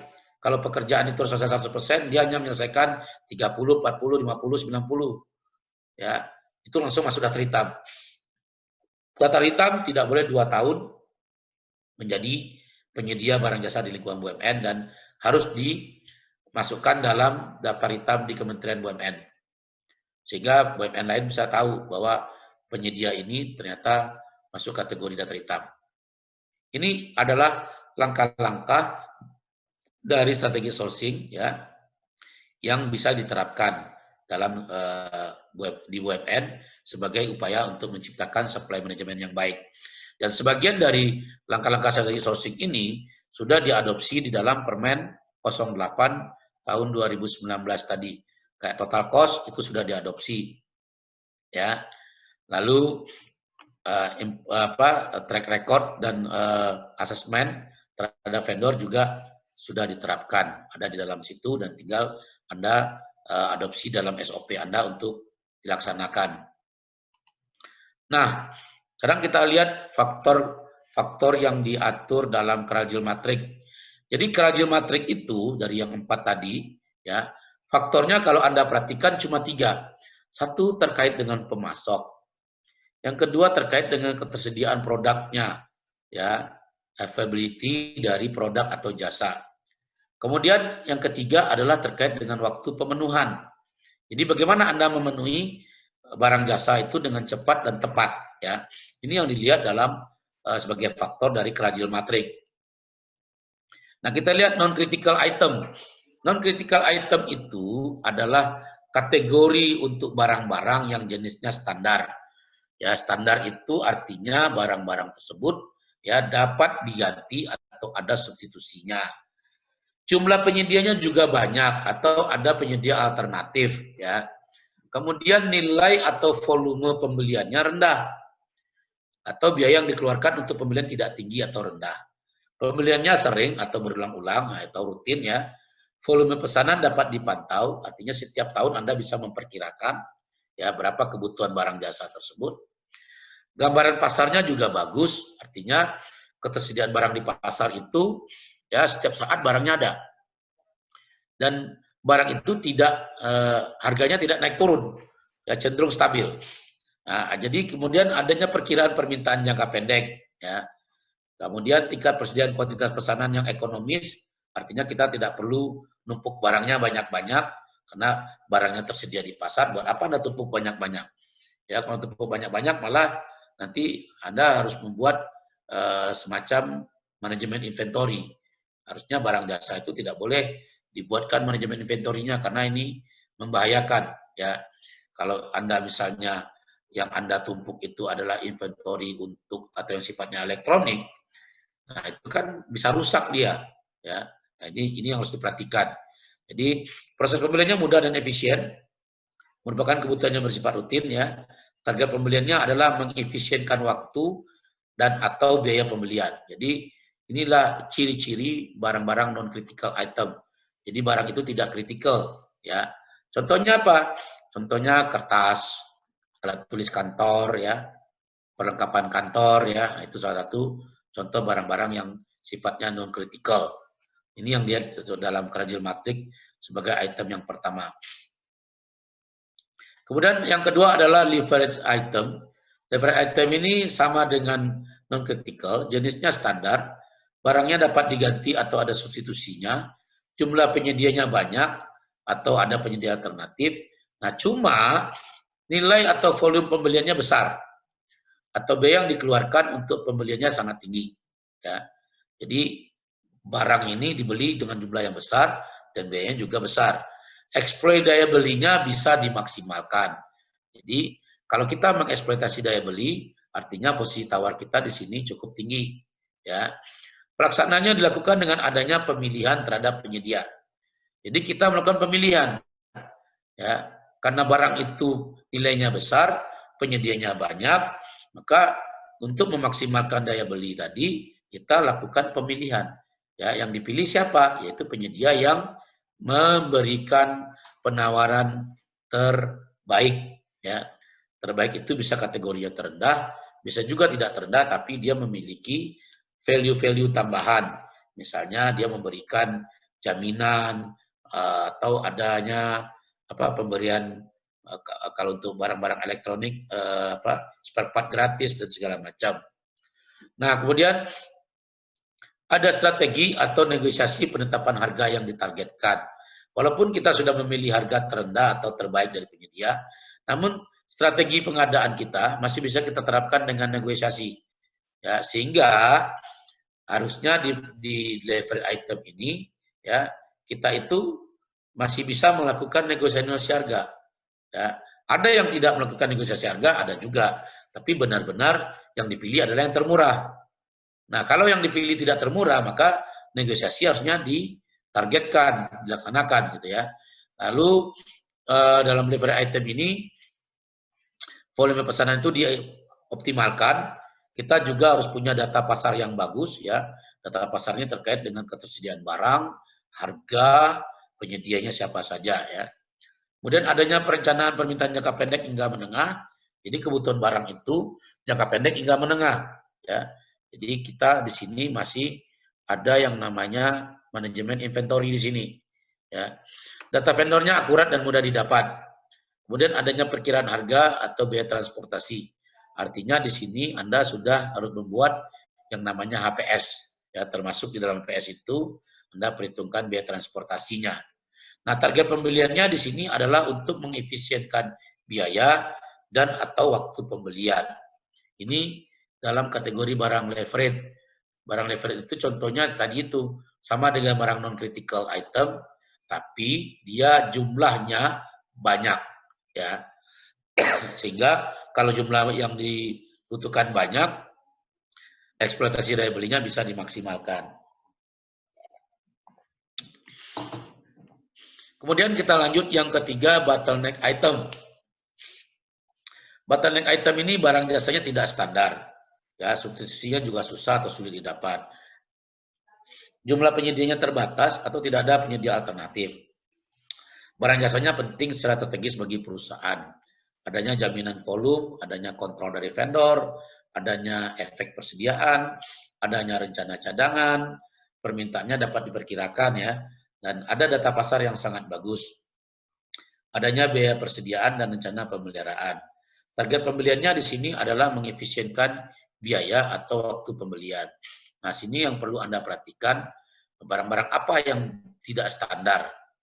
Ya, kalau misalnya Anda pengelola jalan tol, barang-barang yang tidak standar itu mungkin misalnya itu tapping jalan tol ya, karena itu kan ada alatnya lalu ada pendukungnya ya. Nah, ini kan barang itu sebenarnya kan standarnya harus Anda ciptakan sendiri. Nah, standarnya itu adalah satu ada barang yang digunakan untuk tapping, lalu ada mungkin penyangganya segala macam yang sifatnya customized ya. Jadi barang jasa yang dibeli dan kemudian di customize itu adalah barang jasa yang sifatnya tidak standar. Standarnya siapa yang menentukan? Yang menentukan standarnya adalah BUMN atau perusahaan itu sendiri. Salah contohnya. Nah, ini solusinya kan susah didapat tuh ya, dan sulit didapat. Mungkin ada tapi tidak sama dengan yang Anda butuhkan. Dan di situ ada kontrol vendor. Artinya ada masa perawatan dari vendornya ya, atau masa pemeliharaan dari vendor. Dan ini harus Anda harus punya persediaannya.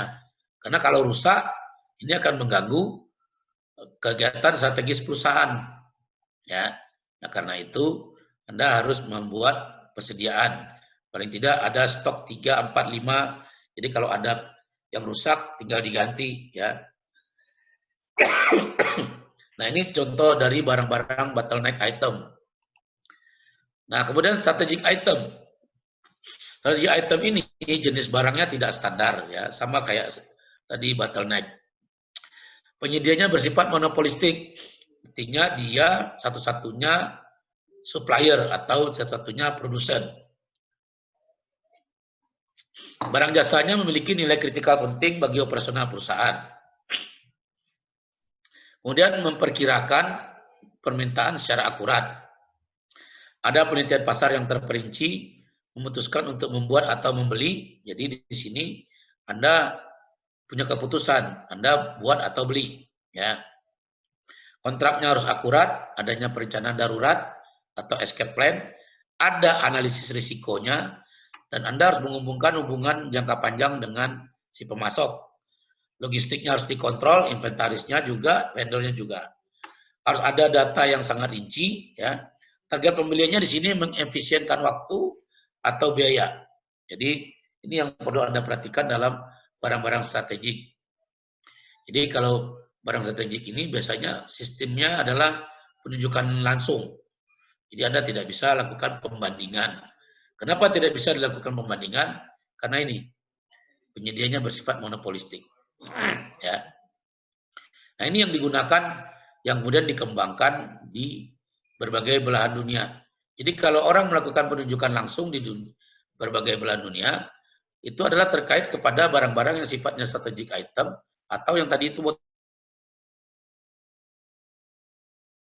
bottleneck, ya. Bottleneck itu isinya. Jadi mau tak mau melakukan penunjukan langsung. Nah, barang bottleneck ini juga bisa kalau di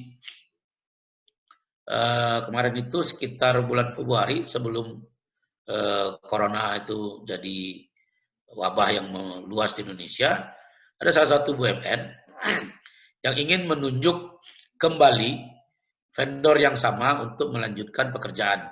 Jadi pekerjaannya ini terpisah. Cuma pekerjaannya ini merupakan satu rangkaian. Jadi kalau tidak diintegrasikan oleh vendor yang sama, risikonya adalah ada kemungkinan integrasinya gagal. Nah, dia tanya ke saya. Nah, saya bilang, kondisi ini sama artinya Anda membeli barang dengan kondisi bottleneck. Ya, barang ini harus satu kesatuan. Kalau tidak, ini akan punya risiko kegagalan pada integrasi. Kegagalan pada integrasi artinya adalah ada yang dikorbankan. Entah Anda harus bikin baru lagi, ya, atau Anda menunjuk lagi penyedia yang baru. Nah, ini ada kegagalan sebagai risiko di situ. Jadi gimana Pak? Karena posisinya bottleneck, sudah Anda tunjuk saja penyedia yang lama supaya bisa mengintegrasikan pekerjaan ini. Nah, dasarnya adalah, nah saya sampaikan dari segi teori atau best practice-nya ini masuk kategori bottleneck item, dari segi pengadaan barang jasanya ini termasuk kategori penunjukan langsung, yaitu barang yang memiliki nilai kritikal penting bagi operasional perusahaan. Nah, ini salah satu contoh dari barang-barang yang memiliki nilai strategis. Nah, ini yang diterapkan atau yang menjadi ciri-ciri yang ditetapkan oleh si Peter Kraljic dalam Kraljic Matrix. Nah, dalam menerapkan Kraljic Matrix, ya, Anda harus mempertimbangkan beberapa hal ketika Anda memilih penyedia. Ya, ini dimulai dari harga. Jadi dalam memilih penyedia, harga yang pertama kali Anda pertimbangkan adalah harga. Ya. Jadi harga ini adalah hal yang paling penting karena sering sekali harga ini nanti akan berujung kepada yang lain. Ya. Jadi mulai dari harga, kemudian Anda lihat kualitasnya. Ya. Harga yang diberikan oleh penyedia itu sesuai dengan kualitas. Kualitas siapa yang menetapkan? Standar kualitas Anda yang tetapkan sebagai BUMN atau sebagai pengguna barang jasa. Jadi jangan kualitas itu menjadi sesuatu yang ditentukan oleh penyedia, tidak. Tapi kualitas Anda yang menentukan. Ya, harga yang menentukan adalah penyedia, tapi Anda sudah punya patokan atau panduan harga. Nah, kualitas ini adalah hal yang menjadi titik tolak ketika kita menyatakan setuju dengan harga yang ditawarkan oleh penyedia. Kemudian selain dari kualitas, Anda lihat lagi pelayanan. Harganya mahal, Pak. Tapi ya ada tapinya. Kualitasnya sesuai dengan yang kita mau dan dia memberikan tambahan berupa pelayanan. Ya.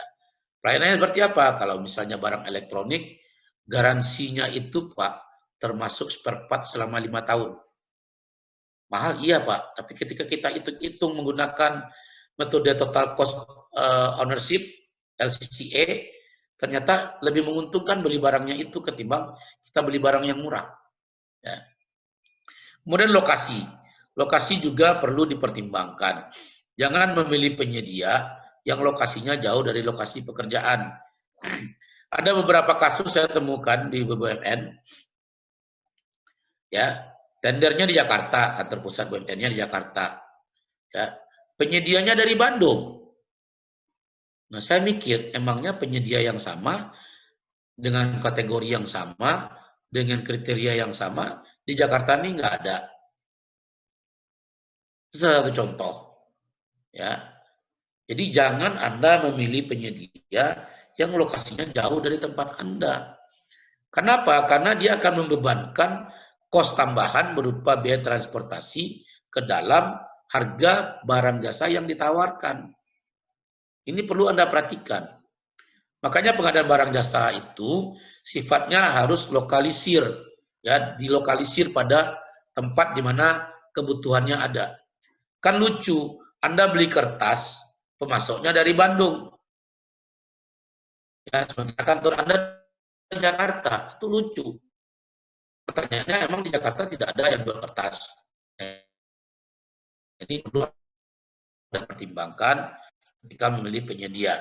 Ya, pertimbangan ini perlu Anda sampaikan karena kadang-kadang di BUMN itu menunjuk dan kadang-kadang nggak masuk akal, ya, nggak masuk akal dari segi harga. Yang kita lihat harganya kok tinggi banget, tapi kualitasnya kayak gini nih. Kalau orang ini kualitasnya seperti ini, grade-nya pasti pelayanannya jelek. Nah, ini perlu diperhatikan, ya. Lalu kita lihat juga dalam memilih penyedia itu kebijakan persediaan penyedia. Ya, ini khusus untuk barang, ya. Kalau untuk barang kita harus lihat apakah dia menggunakan metode FIFO atau just in time, ya, dalam melakukan manajemen inventorinya. Kalau FIFO itu bagus, artinya tidak ada barang yang akan menumpuk yang akan expire. Tapi kalau just in time, datang langsung diambil, terus yang lama dibiarin, nah ini bahaya. Ini perlu juga Anda ketika beli barang, Anda kalau barang jumlahnya besar, Anda lihat gudangnya, lihat bagaimana manajemen inventorinya. Jangan sampai nanti barang yang dikasih ke kita barang yang sudah lama, walaupun kualitasnya sama, tapi barangnya sudah lama. Kalau kertas sudah terlalu lama di gudang, ketika digunakan gimana? Ada risiko nggak? Seperti tinta, bleber, segala macam gitu. Nah, itu perlu Anda perhatikan. Nah, kemudian fleksibilitas. Penyedia itu harus fleksibel. Artinya dia harus ikut dengan aturan kita, bukan sebaliknya kita ikut aturan dia. Ya. Jadi inilah beberapa faktor yang perlu Anda perhatikan ketika Anda memilih penyedia. Nah, dalam Krajik Portfolio Purchasing Model, ya, dan yang terkait dengan supply management tadi, ya, langkah pertama yang perlu dilakukan orang pengadaan itu adalah melakukan klasifikasi dari item barang yang dibutuhkan atau disebut dengan istilah lain identifikasi kebutuhan. Kemudian dia melakukan analisa pasar, ya, dari analisa pasar ini dia nanti bisa menerapkan strategi seperti apa yang perlu dilakukan. Ya, setelah dia memilih strateginya, baru dia laksanakan kegiatan yang akan digunakan dalam memilih si penyedia. Ini 4 fase yang digunakan oleh Krajik yang merupakan diadopsi oleh banyak negara sebagai supply management. Nah, kita lihat alur pengadaan barang jasa yang berlaku di Indonesia. Nah, barang jasa itu alurnya dimulai dari perencanaan. Dari perencanaan nanti ada persiapan, pemilihan penyedianya, baru ke pelaksanaan. Dalam perencanaan apa yang dilakukan? Perencanaan ini dilakukan oleh pengguna barang jasa dan bagian pengadaan. Mereka melakukan identifikasi kebutuhan, menetapkan barang jasa yang akan dibeli, kemudian cara atau metode pengadaan seperti apa yang mau diterapkan, jadwalnya, jadwal pengadaan itu kapan dilaksanakan, dan anggarannya. Nah, 5 hal ini dituangkan dalam RUP, ya. Nah, mana RUP ini nanti akan bergabung menjadi RKAP. Jadi di dalam RKAP, di dalamnya sudah ada RUP. Nah, ini yang dilakukan dalam tahap perencanaan. Jadi RUP sebaiknya pada saat sebelum RKAP ini dikonsolidasikan, dia sudah harus selesai. Jadi kapan konsolidasi RKAP itu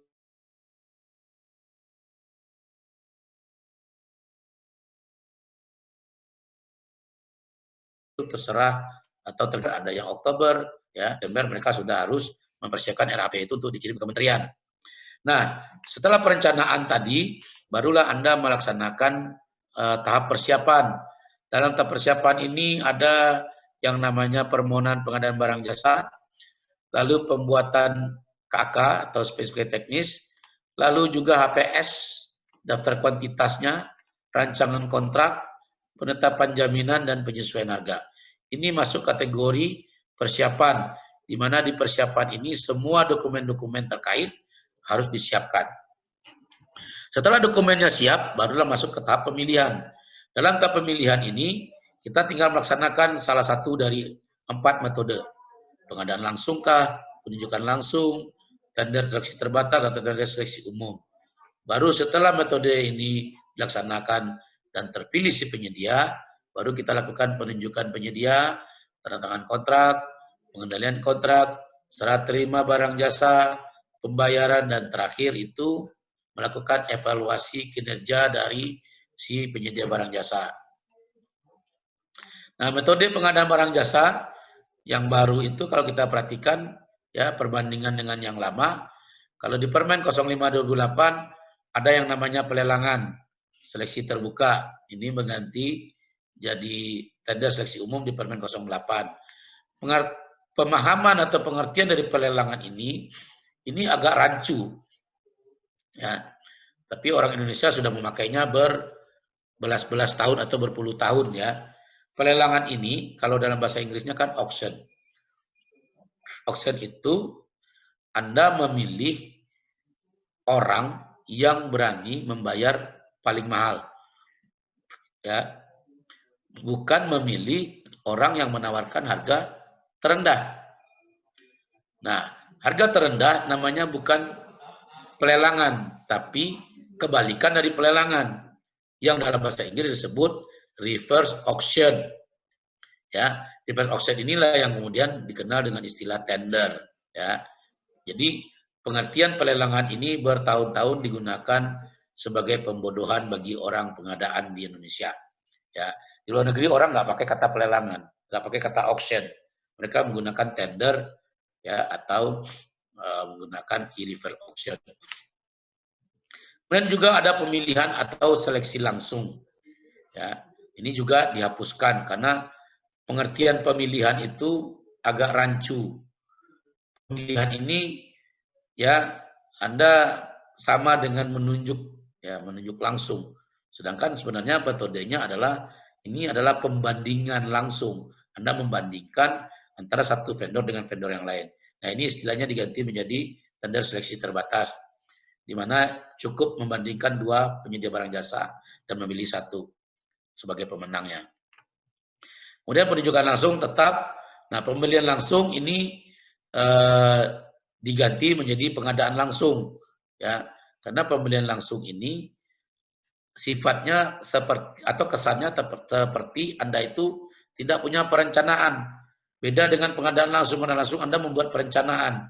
Ya, makanya pembelian langsung diganti menjadi pengadaan langsung.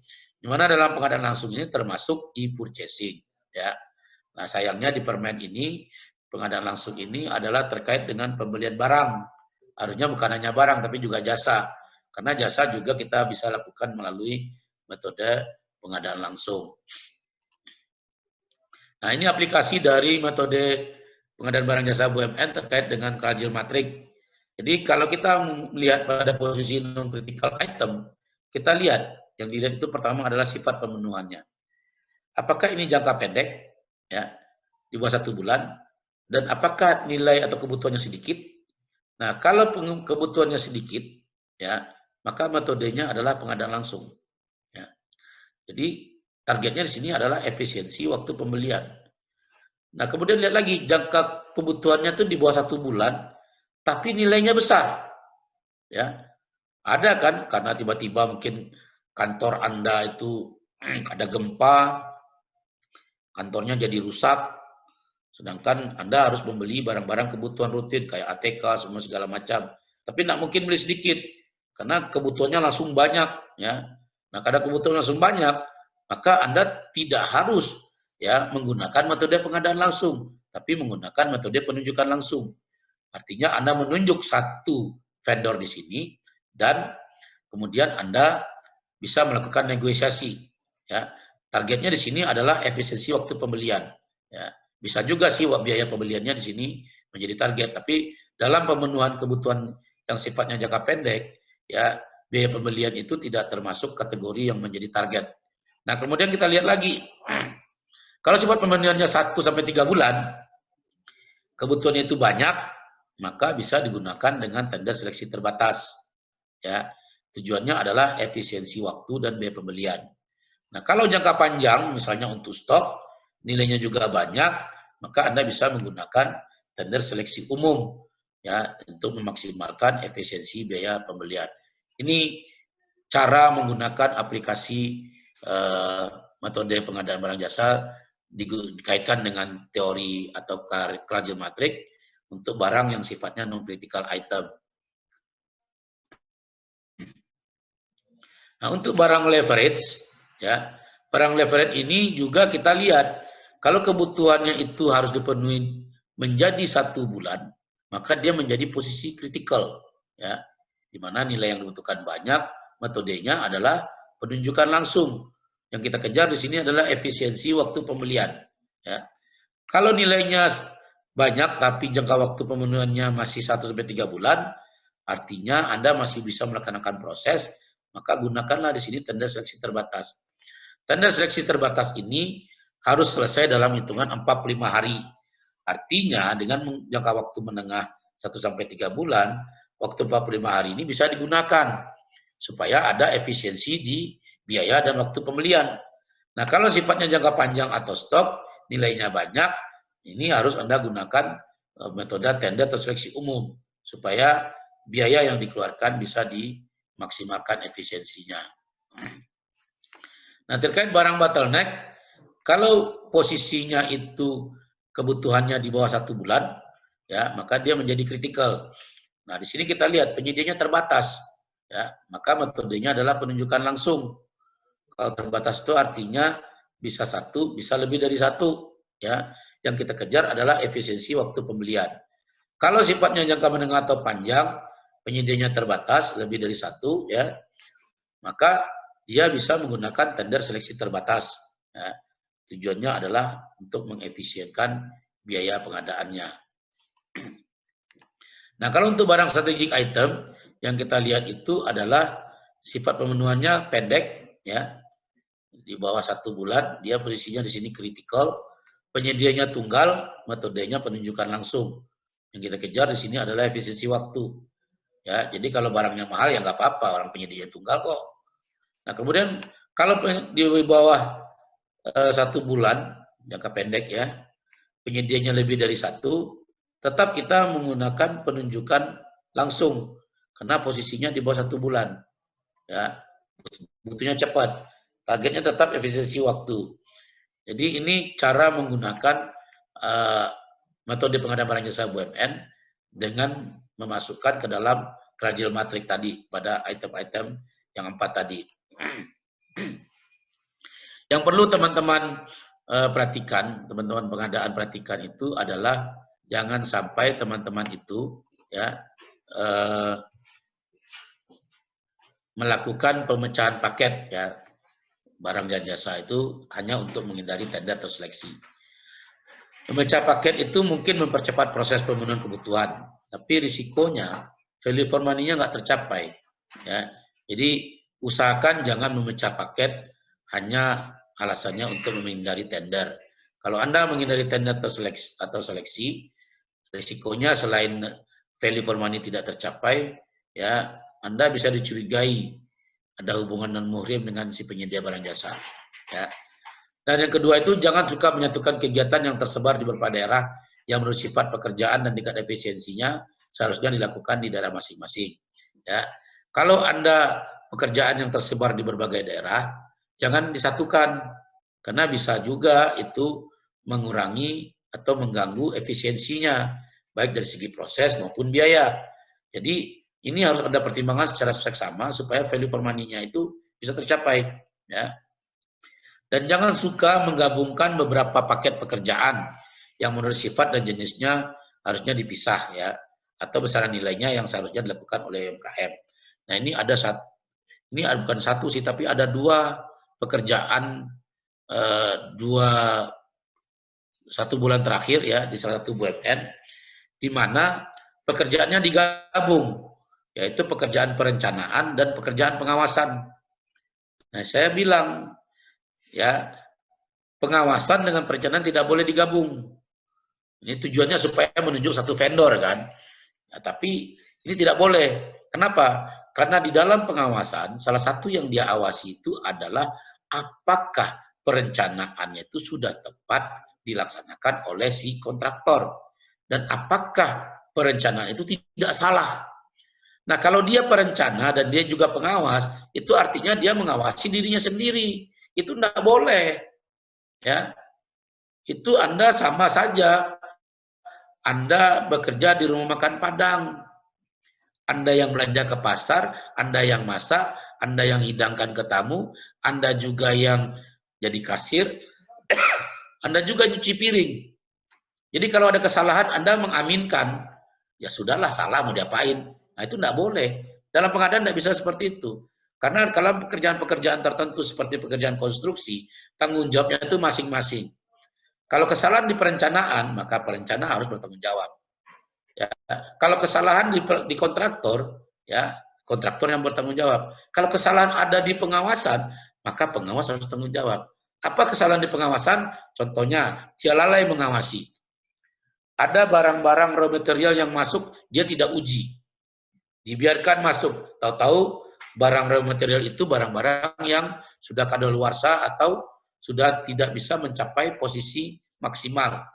Termasuk besi. Besi saja ya, besi baja yang buat rangka itu ada expire-nya. Jangan dikira besi nggak ada expire gitu. Ya. Kalau dia sudah expire, kekuatan mengikatnya tuh tidak sekuat ketika dia masih dalam kategori standar gitu. Nah, itu jangan suka menggabungkan paket-paket pekerjaan. Supaya ya Anda harus paham bahwa beberapa pekerjaan kalau digabung malah menjadi masalah. Jangan menentukan kriteria persyaratan atau prosedur pengadaan yang diskriminatif ya, karena bisa mengarah pada persekongkolan dalam proses pengadaan dan bisa berbuntut masalah hukum. Nah, ini terkait dengan salah satu kasus sekitar awal-awal tahun ini ada satu BUMN di bidang energi yang menentukan kriteria di pengadaannya. Dia memilih konsultan, ya. Dia bilang salah satu persyaratnya adalah menjadi pengurus aktif di asosiasi ini. Itu tidak boleh. Itu namanya Anda membuat yang namanya entry barrier. Itu kriteria entry barrier, kriteria yang menghambat. Mana ada orang harus menjadi pengurus aktif di satu organisasi, kalau menjadi anggota masih bisa dipahami. Tapi menjadi pengurus, nah ini lucu gitu. Artinya Anda sudah mengarahkan speknya ya, kepada orang tertentu. Nah, ini salah satu yang harus Anda perhatikan. Itu akibatnya apa? Akibatnya dilaporkan ke KPPU. Dilaporkan ke KPPU, ya sekalipun katakanlah Anda tidak bersalah, tapi proses berperkara di KPPU itu menghabiskan waktu dan tenaga dan bisa juga biaya kalau Anda menggunakan lawyer. Ya. Dan kalau kemudian Anda dinyatakan bersalah, Anda bisa dihukum, membayar ganti rugi, atau mencabut kriteria-kriteria tersebut dan tidak boleh digunakan, ya. Dan Anda hubungan non muhrim dengan si penyedia tadi langsung diputus. Penyedianya langsung masuk daftar hitam.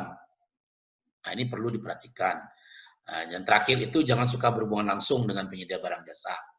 Ya, berhubungan langsung itu maksudnya jangan Anda terlalu menggunakan wilayah personal dalam berhubungan.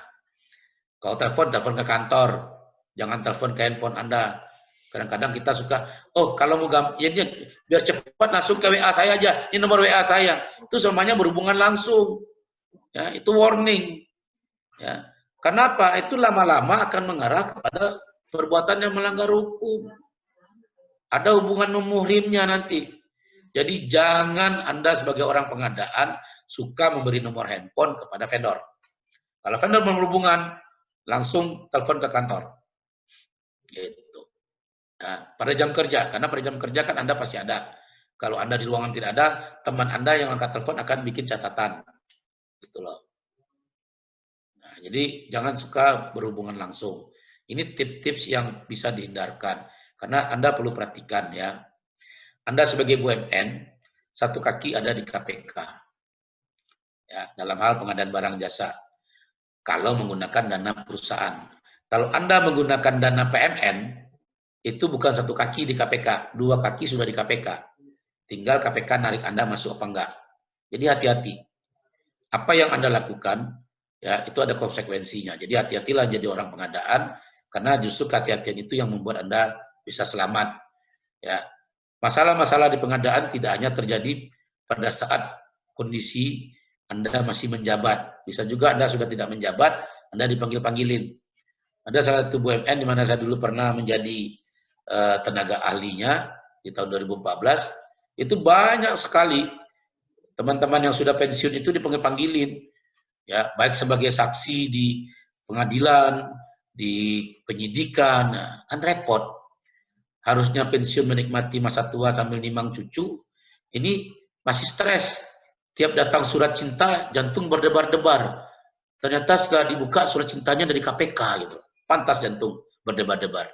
Nah, ini tips buat Anda semua dalam melaksanakan pekerjaan. Nah, penerapan kerajinan matrik ini adalah salah satu upaya untuk mencapai value for money pada pengadaan. Aplikasinya dalam praktek di BUMN itu adalah Anda masukkan pemaketannya, analisa pemaketan dalam RUP. Ya, kalau di RUP ini misalnya katakanlah ini kelewat, Anda masukkan di analisa pelaksanaan pemaketan PPBJ. Nah, PPBJ itu harus mencantumkan metode penggunaan barang jasa seperti apa yang akan digunakan. Nah, nanti kalau itu sudah ada dan menurut Anda tidak sesuai, lakukanlah koreksi. Orang pengadaan berhak melakukan koreksi terhadap PPBJ ya maupun RUP yang diajukan ke bagian pengadaan oleh pengguna barang jasa. Nah, tips yang sangat berguna untuk Anda semua ya dari apa yang saya sampaikan tadi adalah guna mencapai best value for money dalam pemilihan metode belanja adalah Anda memaksimalkan tender seleksi umum. Karena di dalam tender seleksi umum unsur ekonomi, efisiensi, effectiveness, dan equity bisa terserap secara maksimal.